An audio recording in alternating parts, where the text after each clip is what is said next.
Welcome to the Bay.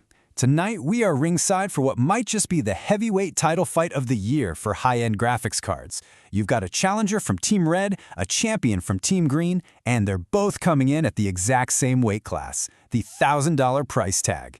So, by the end of this, you'll know exactly which one to pick. Let's get right into it.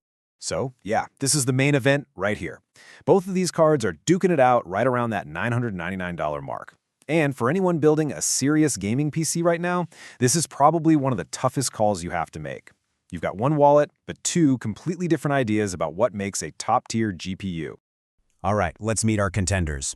In the red corner, representing AMD, we have the RX 7900 XTX. This thing is a pure rasterization bruiser. It just wants to come out swinging with raw, unadulterated power.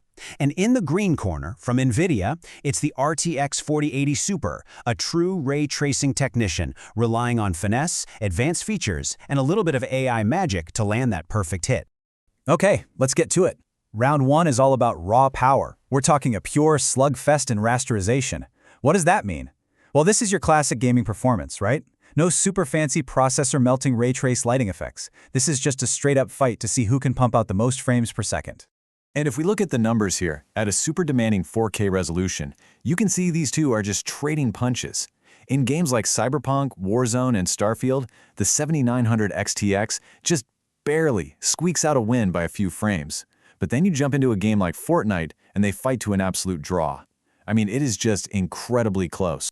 So what's really fascinating is when you average it all out across a bunch of games, you see this? The difference is, just over 2 frames per second in AMD's favor? That is razor thin. In the real world, playing the game, you would never, ever be able to feel that difference. So, you know what? In the world of pure rasterization, round 1, it's a draw. All right, on to round 2, the light show. Now, this is where things get a lot more technical. We're flipping on all the gorgeous ray tracing effects and taking a hard look at the AI-powered features that really define this generation of GPUs. This is where their different DNA, their different architectures really start to show. And at the heart of this round is their upscaling tech. So AMD's got FSR3, it's an open standard, which is awesome because it works on pretty much any modern GPU. But NVIDIA has DLSS3. It's proprietary, only works on their cards, but it comes with a secret weapon, AI-powered frame generation. This tech literally creates entirely new frames out of thin air to send your FPS through the roof. So while we don't have the specific FPS charts for this one on screen, the verdict from pretty much every expert out there is crystal clear. This round goes to Team Green. The RTX 4080 Super's whole design is just built better to handle that heavy ray tracing workload. And that DLSS3 frame generation, it just gives it a performance kick that FSR can't quite match yet. So if you want all the visual bells and whistles cranked to 11, the 4080 Super has a definite edge. Okay. For our final round, let's step back and look at the tail of the tape. You know, before these cards even stepped into the ring, they were built differently. They have different specs, they drink different amounts of power. Let's see how they really measure up on paper.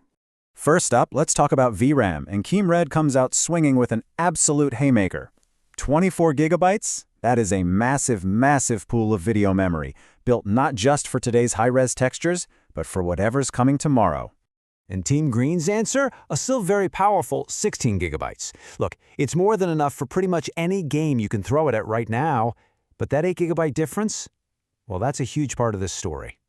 And this table right here, it just illustrates the two philosophies perfectly. The 7900 XTX is all about brute force. More VRAM, a wider memory bus, just raw numbers.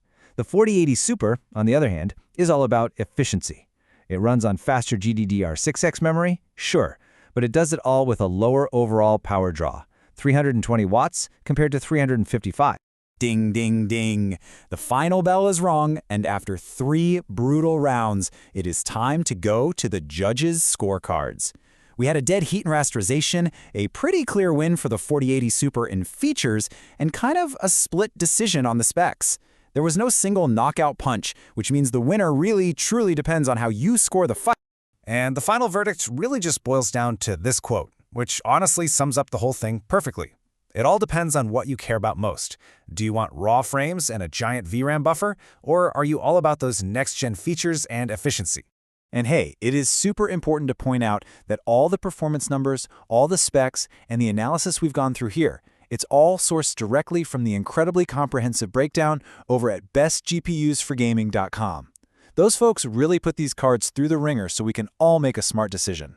So since there's no single, undisputed winner, we're going to help you choose your champion. We're going to match each of these amazing cards to a specific type of gamer. So the question for you is, which one of these sounds like you?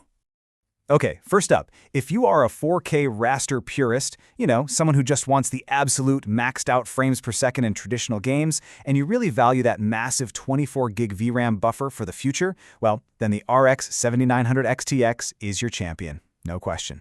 But if you're a ray tracing enthusiast, if you love cranking up all the beautiful realistic lighting effects to the max, and you want to use the game-changing power of DLSS 3 frame generation, then without a single doubt, the RTX 4080 Super is your champion.